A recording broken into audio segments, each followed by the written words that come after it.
24 ঘন্টার মধ্যে নোয়াখালীর সন্ত্রাসীদেরকে গ্রেফতার করতে ব্যর্থ হলে পরবর্তী দায় সরকারকে নিতে হবে। যিনি স্বরাষ্ট্র উপদেষ্টা আছেন, যদি আপনারা মনে করেন দলকানা প্রশাসন হবেন, দলকানা প্রশাসন মানবে না জনগণ। দলকানা প্রশাসনের চরিত্র কি এবং তাদের পরিণতি কি? 2024 সালের জুলাই আগস্টে শুধুমাত্র শেখ হাসিনার বিরুদ্ধে লড়াই হয় নাই, লড়াই হয়েছিল দলকানা প্রশাসনের বিরুদ্ধেও। শেখ হাসিনাকে দেশ ত্যাগ করার আগেও দলকানা প্রশাসনকে পিলারের খাম্বার সাথে ঝুলিয়ে রেখেছিল জনগণ। আমি সেই পরিণতির দিকে প্রশাসনকে খেয়াল করার অনুরোধ করতে চাই। 4টা বিশ্ববিদ্যালয় নির্বাচনের পর মাথা এমন গরম হয়েছে, এখন মসজিদে ইসলামপন্থী এবং দেশপ্রেমিকদের উপরে হামলা শুরু করেছে। নতুন করে বাংলাদেশে আর কোন দলবাজ প্রশাসন তৈরি হোক, যারা নোয়াখালী প্রকাশ্যে মসজিদে কোরআন চর্চার উপর হামলা করার পর এখনো কাউকে গ্রেফতার করতে পারেন না, তারা জাতীয় নির্বাচন সুষ্ঠুভাবে করতে পারেননি। দেশের মানুষ তা বিশ্বাস করে না। আপনাদের গোয়েন্দা তৎপরতা কোন জায়গায় পৌঁছেছে? একের পর এক জাতীয় গুরুত্বপূর্ণ স্থাপনায় অগ্নিসংযোগ হচ্ছে, দুর্ঘটনা ঘটছে। আমরা মনে করি বর্তমান সময়ে যারা আর নির্বাচনে ভালো ফল করতে পারবেন না বলে হতাশ হয়ে পড়েছেন, তারা সহ ফ্যাসিস্টদের কিছু প্রশাসনের অংশের সম্মিলিত তৎপরতায় এই কার্যক্রম হতে পারে বলে দেশবাসী মনে করে। স্পষ্ট কথা বলতে চাই, এগুলো বন্ধ করুন, না হলে আবার জুলাইয়ের মতো আমরা রাজপথে নেমে জনগণকে সাথে নিয়ে প্রতিরোধ করে তোলা হবে, প্রতিবাদের আগুন জ্বালানো হবে, জনগণের অধিকার আদায়ের জন্য আবার জীবন বাজি রাখা হবে। কিন্তু আমরা লক্ষ্য করছি সকল দল ঐক্যমত পোষণ করলেও একটি দলের অমতের কারণে এই প্রশাসন, এই সরকার, এই অন্তর্বর্তীকালীন সরকার সেই সিদ্ধান্ত বাস্তবায়ন করার ক্ষেত্রে বারবার গড়িমসি করছে বলেই জাতি আস্তে আস্তে সংকটের দিকে ধাবিত হচ্ছে। এজন্য আমরা এই সরকারের কাছে আহ্বান জানাতে চাই, অবিলম্বে জুলাই সনদ যেটা স্বাক্ষর হয়েছে, এই জুলাই সনদ বাস্তবায়নের জন্য অবিলম্বে নভেম্বরের মধ্যেই গণভোট দিতে হবে। বাংলাদেশের ইতিহাসে এর আগেও গণভোট হয়েছে 3 বার, কিন্তু কোন সময় জাতীয় নির্বাচন আর গণভোট একসাথে হয় নাই। এবার কেন একসাথে হওয়ার প্রশ্ন এসেছে? এর প্রধান কারণই হলো নির্বাচনকে প্রশ্নবিদ্ধ করা, নির্বাচন নিয়ে মানুষের মধ্যে সংশয় তৈরি হওয়া। এ কারণেই গণভোটের একদিনে গণভোট এবং জাতীয় সংসদ নির্বাচনের কথা কেউ কেউ বলছেন, আর সরকার বাহাদুর চুপচাপ আছেন। আমরা পরিষ্কারভাবে বলতে চাই, আপনারাও নির্বাচিত সরকার নয়। আবার যাদের কথায় আপনারা লাফালাফি করতেছেন তারাও এমন কোনো দল না। তারা যদিও 5ই আগস্টের পর দেশের মালিক ভাব হয়ে গেছে তাদের, তবে একটু কমছে এখন। ডাকসু, রাকসু, চাকসু আর জাকসু নির্বাচনের পর একটু ভাব কমছে না? সংগ্রামী ভাই এবং বন্ধুগণ, আমরা বলি জনগণ যদি তাদেরকে ভোট দেয় আমাদের কোনো আপত্তি নাই, তারা সরকার চালাবে। কিন্তু ভোটের আগেই নিজেরা সরকার ভাব, এই ভাব বাংলাদেশের জনগণ মেনে নেবে না। তার কারণ এখন যে সরকার আছে, সরকারকে বলবো, জুলাই বিপ্লব যে হয়েছে এটা কোনো দলের নেতৃত্বে হয় নাই, এটা কোনো নেতার নেতৃত্বেও হয় নাই। এই জুলাই বিপ্লব হয়েছে ঢাকা বিশ্ববিদ্যালয়ের ছাত্ররাই আন্দোলন শুরু করেছে কোটা সংস্কারের দাবিতে। সেই দাবিতে যখন জুলুম নির্যাতন চালানো হয়েছে, পাখির মতো গুলি করে হত্যা করা হয়েছে ছাত্রদেরকে, সেই সময় বিশ্ববিদ্যালয় শিক্ষক, কর্মকর্তা, কর্মচারী, রিক্সাওয়ালা, ভ্যানওয়ালা, ঠেলাওয়ালা সকল শ্রেণী পেশার মানুষ দল মত জাতি বর্ণ ধর্ম নির্বিশেষে ঐক্যবদ্ধভাবে প্রতিরোধ করে তোলার মধ্য দিয়ে দীর্ঘ 16 বছরের ফ্যাসিবাদী শাসনের অবসান ঘটিয়েছে। ফ্যাসিবাদী সরকার পদত্যাগ করে মামুর বাড়ি পালিয়ে যেতে বাধ্য হয়েছে। কিন্তু ওই জনগণ এখন আছে না নাই?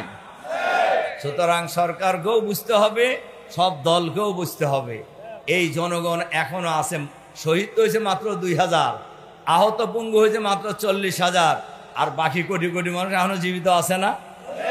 কোন ফ্যাসিবাদের বিরুদ্ধে অতীতে যেমন বাংলাদেশের মানুষ ঐক্যবদ্ধ প্রতিরোধ গড়ে তুলেছে, আবার যদি কেউ ফ্যাসিবাদ কায়েম করতে চায় তাহলে সেই ফ্যাসিবাদের বিরুদ্ধেও বাংলাদেশের মানুষ ঐক্যবদ্ধ প্রতিরোধ গড়ে তোলার জন্য প্রস্তুত আছে। কাজেই এ কথা কারোরই ভোলা উচিত নয়। এই দেশ কারুর বাপেরও না, কোনো পরিবারেরও না। এই দেশ হলো বাংলাদেশের 18 কোটি মানুষের দেশ। এই দেশ 18 কোটি মানুষের দেশ। এই দেশ কিভাবে পরিচালিত হবে এটা নির্ধারণ করবে বাংলাদেশের 18 কোটি মানুষ। আর সরকারের কাছে আমরা বলবো, আইন শৃঙ্খলা পরিস্থিতি উন্নত করার জন্য জুলাই বিপ্লব হয়েছে, এখনো আমাদের বোনেরা ধর্ষিত হচ্ছে বাংলাদেশের গ্রামে গঞ্জে। জুলাই বিপ্লব হয়েছে, এখনো মিটিংয়ে বাধা দেওয়া হচ্ছে। জুলাই বিপ্লব হয়েছে, এখনো দলীয়করণের ভূত সরকারের মধ্য থেকে যায় নাই। আমাদের ডক্টর মাসুদ বলেছেন, এক সময় দলকানা লোকেরা প্রশাসনে ছিল, সেই দলকানা লোকদের পরিণতি কি হয়েছে এটা আপনাদের জানেন। পুলিশ কর্মকর্তারাও জানেন, সিভিল প্রশাসনের লোকেরাও জানেন তারা কোন দুরবস্থায় আছে। আবারও যদি এই দলীয়করণের চিন্তায় আপনারা ব্যস্ত হয়ে যান, আমাদের কাছে খবর আছে কোনো জেলার ডিসি কোনো সিদ্ধান্ত নেওয়ার আগে ওই জেলার এক নেতাকে জিজ্ঞাসা করে, সবাই চাপ দিতেছে, আমি এখন কি করব? তা আপনার তো ডিসি থাকাই উচিত না। আপনার ডিসি থাকা উচিত নয়, আপনার সচিব থাকার যোগ্যতা নেই, আপনার উপদেষ্টা থাকার কোনো অধিকার নেই। আপনারা দলবাজি করার জন্য এখানে এসেছেন। দলবাজি করলে আমাদের মতো রাজপথে নেমে আসেন।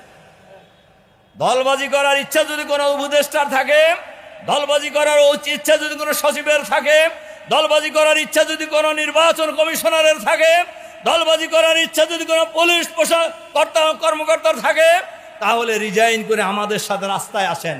কত বড় বাহাদুর আপনি, কত পাকা রাজনীতিবিদ, তখন আমরা দেখাবো।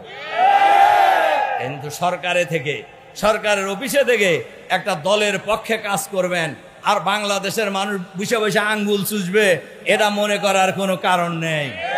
বাংলাদেশের মানুষ এখন যথেষ্ট সচেতন।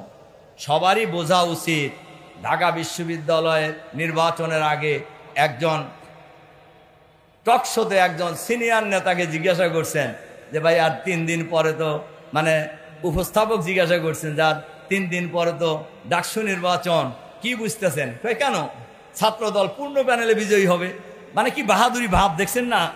এরপরে বলছে যে কেন আপনারা কিভাবে বুঝলেন যে ভোট তো এখনো হয় নাই, কেমনে বুঝলেন যে পূর্ণ প্যানেল বিজয়ী হবে? ছাত্র দল ছাড়া মানুষ আর কাক ভোট দিবে? মানে কি জমিদারি ভাব আর কি, মানে মানুষ বাধ্য ওনাদেরকে ভোট দিতে। ওই দিন শেষ হয়ে গেছে ভাইরা আমার, ওই দিন বাংলাদেশে আর নাই। ওই দিন ভুলে যান, ওই দিন ভুলে যান, ভুলে যান, ভুলে যান, ভুল করবেন। ফের পান নাই আপনারা? রাজশাহী বিশ্ববিদ্যালয়ে ছাত্র দলের ভিপি ভোট পাইছে 3000 আর শিবিরের ভিপি ভোট পাইছে 12,500। আপনারা টের পাইতেছেন না? বাংলাদেশের মানুষ আগামী জাতীয় সংসদ নির্বাচনে এরকম একটা নীরব ভোট বিপ্লব করবে ইনশাআল্লাহ। এজন্য আমরা সরকারের কাছে আহ্বান জানাতে চাই, অবিলম্বে লেভেল প্লেইং ফিল্ড তৈরি করুন। সবার অধিকার সমান, সবার লেভেল প্লেইং তৈরি করুন, সবার অধিকার নিশ্চিত করুন, আইন শৃঙ্খলা পরিস্থিতির উন্নতি করুন এবং দলীয়করণের ব্যাপারে সতর্ক হয়ে যান। অবশ্যই দলীয়করণের ব্যাপারে সতর্ক হতে হবে, নইলে স্বৈরাচারী ফ্যাসিবাদী প্রশাসনের বিরুদ্ধে বাংলাদেশের জনগণ যেভাবে রাজপথে ঐক্যবদ্ধ লড়াই করেছে, আপনাদের বিরুদ্ধে আগামী দিনে বাংলাদেশের মানুষ রাজপথে লড়াই করার জন্য নেমে যাবে। তখন কিন্তু কেউই আর পালানোর জায়গা পাবেন না। এজন্য আসুন আমরা আগামী দিনে জুলাই সনদের বাস্তবায়নের জন্য নভেম্বরের মধ্যে জাতীয় সংসদ নির্বাচন দিতে হবে, গণভোট দিতে হবে। নভেম্বরের মধ্যেই গণভোট দিতে হবে। গণভোটের ভিত্তিতে, জুলাই সনদের ভিত্তিতেই আগামী মধ্য ফেব্রুয়ারি জাতীয় সংসদ নির্বাচন নিশ্চিত করতে হবে। লেভেল প্লেইং ফিল্ড তৈরি করতে হবে। গণহত্যার বিচার দ্রুত শেষ করতে হবে। আইন শৃঙ্খলা পরিস্থিতির উন্নতি করতে হবে। প্রশাসনকে নিরপেক্ষ ভূমিকা পালন করতে হবে। এই দাবি যদি করা না হয়, আমাদের যে আন্দোলন চলছে, এই আন্দোলন চলতেই থাকবে আগামী দিনে ইনশাআল্লাহ। এই আন্দোলন কেউ ঠেকাতে পারবেন না। সেই আহ্বান জানিয়ে, প্রশাসনকে নিরপেক্ষ, সরকারকে নিরপেক্ষ ভূমিকা পালন করার আহ্বান জানিয়ে আমার বক্তব্য এখানে শেষ করছি। আল্লাহ হাফেজ। বাংলাদেশ জিন্দাবাদ। বাংলাদেশ জামাত ইসলামী জিন্দাবাদ। আসসালামু আলাইকুম ওয়া রাহমাতুল্লাহ।